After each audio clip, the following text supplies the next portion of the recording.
ನೋಡಿ, ಏನೇ ಮಾಡಿದ್ರು ಕೂಡ ಕಾನೂನು ಮೀರಿ ಯಾರು ಮಾಡೋಕ್ಕಾಗಲ್ಲ. ಎಲೆಕ್ಷನ್ ಕಮಿಷನ್ ಅವ್ರದ್ದು ಅಬ್ಸರ್ವರ್ಸ್ ಇರ್ತಾರೆ. ಅವ್ರ ಅಂಥದ್ದು ಏನಾದರೂ ಕ್ರಿಯಾಲೋಪ ಆಗಿದ್ರೆ ಅಥವಾ ಬೇರೆ ರೀತಿಯಾದಂಥ ಲೋಪಗಳಾಗಿದ್ದರೆ ಅವ್ರು ಆ್ಯಕ್ಷನ್ ತಗೋಬಹುದು.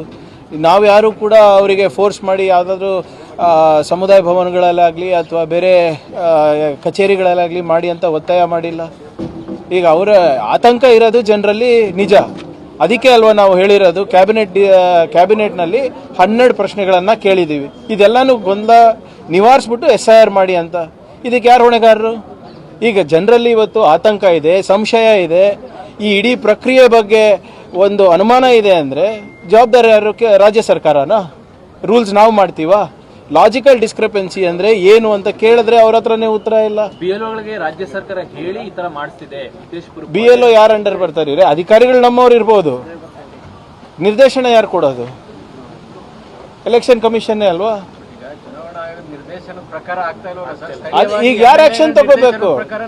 ಆಯ್ತು ಸರ್, ನೀವು ಇದು ಹೇಳ್ತೀರಾ? ನೋಡಿ, ಎಲ್ಲರೂ ಕೂಡ MLAಗಳಿರ್ಬೋದು, BJP MLA ಇರ್ಬೋದು, ಕಾಂಗ್ರೆಸ್ MLA ಇರ್ಬೋದು, ಎಲ್ಲರೂ ಕೂಡ ಇದಕ್ಕೆ ಶ್ರಮಿಸ್ತಾ ಇದ್ದಾರಲ್ವಾ? ಯಾಕೆ? ಮತದಾರರಿಗೋಸ್ಕರ. ಈಗ ಅದಕ್ಕೆ ಮಾನದಂಡ ಇದೆ. ನೀವು ಹೇಳ್ದಂಗೆ ಫೋಟೋ ಹಾಕಬಾರ್ದು. ಇದು ಕೆಲವು ಶಾಸಕರು ಮಾಡಿದ್ದಾರೆ. ಜಯನಗರ್ನಲ್ಲಿ ಏನಾಯ್ತು ಸರ್? ಜಯನಗರ್ನಲ್ಲಿ ನಮ್ಮ ಶಾಸಕರು ಇರೋದಾ? BLO ಯಾರಿರೋದು? ರಾಜ್ಯ ಸರ್ಕಾರದ್ದು. ಚಾಮರಾಜಪೇಟೆ, ಯಶವಂತಪುರದಲ್ಲೆಲ್ಲ ಎಲ್ಲ ಕಡೆ ಇರ್ತದೆ. ಈಗ ಆಲ್ SIR ಎಲ್ಲ ಪೊಲಿಟಿಕಲ್ ಪಾರ್ಟೀಸು ಮಾಡ್ಬೇಕಲ್ವಾ? ಈಗ ನಾಳೆ ನೀವು ಎಲೆಕ್ಷನ್ ಗೆಲ್ಬೇಕಂದ್ರೆ ನೀವು ನಿಮ್ಮ ಮತದಾರರಿಗೆ ಹಾಕ್ಸ್ತೀರಾ. That is what is called a revision of voter list. ಒಂದು ಸಮುದಾಯದ ಮಸೀದಿಗಳಲ್ಲಿ ಒಂದು ಸಮುದಾಯದ. ಈಗ ನಮ್ಮ ಕಡೆ ಮೊನ್ನೆ ನನಗೆ ಮಾಹಿತಿ ಪ್ರಕಾರ ಬಂದಾಗ ಎಲ್ಲ ಒಂದು ನಮ್ಮ ಬ್ಯಾಕ್ವರ್ಡ್ ಸಮಾಜದವರು ಒಂದು ಅವ್ರದೇ ಸಮುದಾಯ ಭವನಗಳಲ್ಲಿ ಸೇರ್ಕೊಂಡು ಹಿಂಗೆ ಈ ಪ್ರಕ್ರಿಯೆ ಬಗ್ಗೆ ಜಾಗೃತಿ ಮೂಡಿಸ್ತಾ ಇದ್ರು. ಅವ್ರ ಹತ್ರ ಏನು ER ಫಾರ್ಮ್ಸು ಡೌನ್ಲೋಡ್ ಮಾಡ್ಕೊಂಡು ಅಲ್ಲೇ ಹಂಚ್ತಾ ಇದ್ರು. ಅದಕ್ಕೆ ಏನಂತೀರಾ?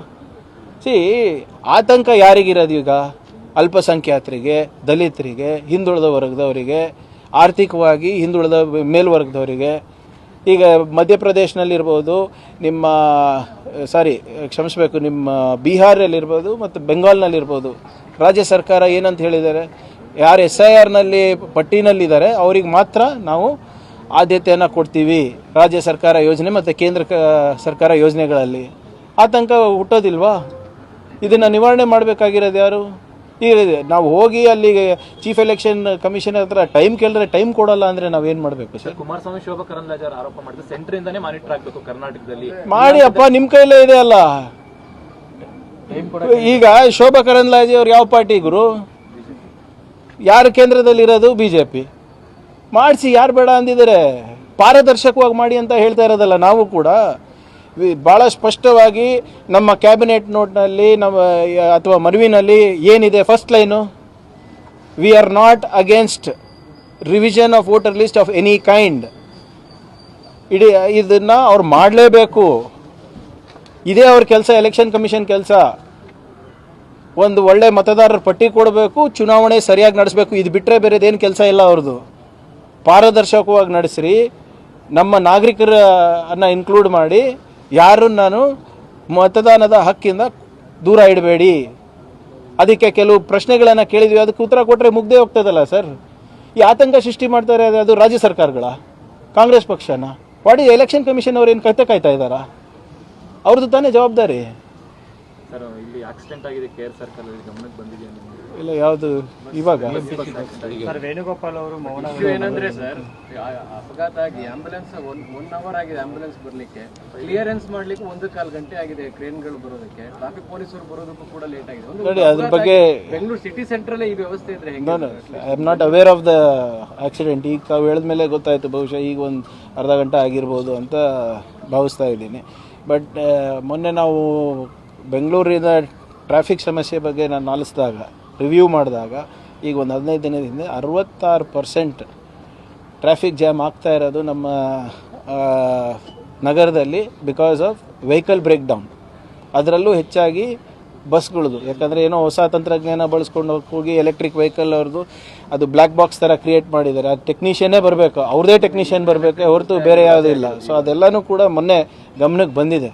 ಅದಕ್ಕೆ ಒಂದು ಅರ್ಬನ್ ಮೊಬಿಲಿಟಿ ಪ್ಲ್ಯಾನನ್ನು ನಾವು ಮಾಡ್ತಾ ಇದ್ದೀವಿ. ಬಟ್ ಇದಕ್ಕೆ ಸಮಸ್ಯೆ ಪರಿಹಾರ ಮಾಡಬೇಕಾದ್ರೆ ಎಲ್ಲ stake holders, Bangalore traffic police, GBA, ನಿಮ್ಮ ಕಾರ್ಪೊರೇಟ್ಸು ಮತ್ತು ಯಾವುದ್ಯಾವ್ದು ಥಿಂಕ್ ಟ್ಯಾಂಕ್ಸ್ ಇದೆ, ಇನ್ಸ್ಟಿಟ್ಯೂಷನ್ಸ್ ಇದೆ, ಅವ್ರಿಗೆಲ್ಲ ಸೇರಿಸ್ಬಿಟ್ಟು ಒಂದು ಅರ್ಬನ್ ಮೊಬಿಲಿಟಿ ಪ್ಲ್ಯಾನ್ ಮಿಷನ್ ಮಾಡಬೇಕು ಅಂತ ಆಲೋಚನೆಯಲ್ಲಿದ್ದೀವಿ. ಬಹುಶಃ ಒಂದು ವಾರ 10 ದಿನದಲ್ಲಿ ಆ ಸಮಿತಿ ರಚನೆ ಆಗುತ್ತೆ. ಅದಾದಮೇಲೆ ನೀವು ಹೇಳ್ದಂಗೆ ಇನ್ಫ್ರಾಸ್ಟ್ರಕ್ಚರ್ ಪ್ರಾಬ್ಲಮ್ಸ್ ಅಲ್ಲ, ಇನ್ನೂ ಒಂದು ಮೆಟ್ರೋ ಕಟ್ಟಿಸ್ಬೇಕು, ಇನ್ನೂ ಒಂದು 10 ಏನೋ ರೋಡ್ ವೈಡ್ನಿಂಗ್ ಮಾಡಬೇಕು ಅಂತ ಸಿಸ್ಟಮಿಕ್ ಪ್ರಾಬ್ಲಮ್ಸ್ನ ಯಾವ ರೀತಿ ಸಾಲ್ವ್ ಮಾಡ್ಬೋದು ಇರೋ ವ್ಯವಸ್ಥೆಯಲ್ಲಿ. 1.5 ಕೋಟಿ ಜನಸಂಖ್ಯೆ ನಮ್ಮಲ್ಲಿದ್ದರೆ 1,25,00,000 ವೆಹಿಕಲ್ಗಳು ಇವತ್ತು ಬೆಂಗಳೂರಿನಲ್ಲಿವೆ.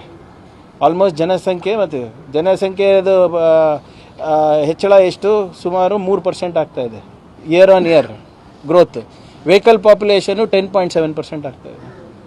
ಸೊ ಇದನ್ನು ಒಂದು ವ್ಯವಸ್ಥಿತವಾಗಿ ಮಾಡಬೇಕು ಅಂದರೆ ಇದನ್ನು ವೈಜ್ಞಾನಿಕವಾಗಿ ನೋಡಬೇಕಾಗುತ್ತೆ. ಅದಕ್ಕೆ ಒಂದು ಸಮಿತಿ ರಚನೆ ಮಾಡ್ತಾ ಇದ್ದೀವಿ. ಮಂಡ್ಯದಲ್ಲಿ ಒಂದು ಫೈರಿಂಗ್ ಆಗಿದೆ ಸರ್, ಟ್ರಕ್ ಚಾಲಕನ ಮೇಲೆ ರೋಹನ್ ಗೌಡ ಅನ್ನುವಂಥವ್ರು.